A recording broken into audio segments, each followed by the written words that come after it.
Hello guys, one tap here. So ngayong video, feather guide muna tayo ngayon. So ituturo ko sa inyo kung ano yung ginawa ko sa feather ko at saan natin pwede makuha yung mga feather natin. So umpisahan na agad natin. Siyempre unang-una dyan yung shop. So may light and dark dito, tsaka time and space. So dito tayo pwede makakuha una ng mga feather natin. Etong day and night, pwede natin bilhin to. Pero ako, hindi ko pa binibili ngayon dahil wala akong gold coin. Tapos syempre sa mga guild event, 'pag nag-participate kayo dito, may mga box na binibigay dito, may mga laman yun na feathers.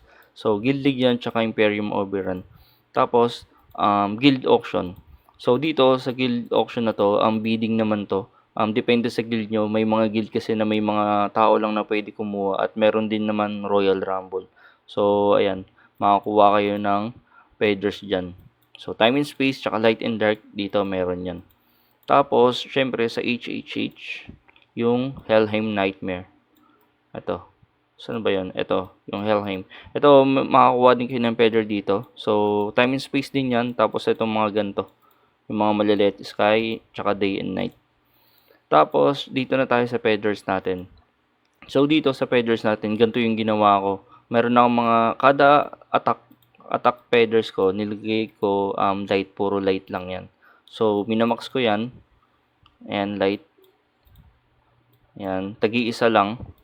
Tapos, pagdating sa depth ko, sa mga depth feathers ko, ganito yung ginawa ko. Naglagay ako ng light and dark, tapos nature, tsaka divine. Pero, ito lang yung mataas. Pero pagdating dito, ayan, mabababa na siya. Hanggang pababa na yan. So, may mga nagtatanong kasi sa pag nagla-live ako kung ano yung ginawa ko sa feathers ko. So, ito na yung sagot doon. So, panoorin nyo na lang to. So, ayan, tier 2 lang yung iba. Tier 2. Ayan. Light and dark. Tier 2. Tapos, tier 3 to. Tapos, ito, light and dark. Tapos, ayan. So, dito pala, may nag-iwan pala ako dito ng isang set na ganito. So, bakit ba ako nag-iwan dyan? Dahil sa ignore depth. Kasi, pagka ganito yung ginawa nyo, pinataas nyo to, sinundan nyo pa rin ng light tier to, may iwan na yung ignore pdep nyo. So, meron tayo dyan total na ano. So, 1475 tapos 1364 na PVP damage reduction. Tapos, meron dito yung ignore pdep ko. Ayan, 1k98. So, pag iniwan ko yung ano, pag naglagay pa ako dito ng light and dark, eto ng light, dito, may iwan na yung ignore pdep ko. Ayoko naman iwanan yung ignore pdep ko. Gusto ko, nasa 1k pataas pa rin yung ignore pdep ko. Kaya hindi na ako naglagay ng light doon. Nag-iwan lang ako ng isa. So, ganyan yung ginawa ko sa feathers ko, guys. Paulit-ulit lang yan. So, pinapataas ko to. Ayan, yung mga yan, paulit-ulit. Pataasin natin siya. Maglalagay lang tayo ng isang light. Ayan.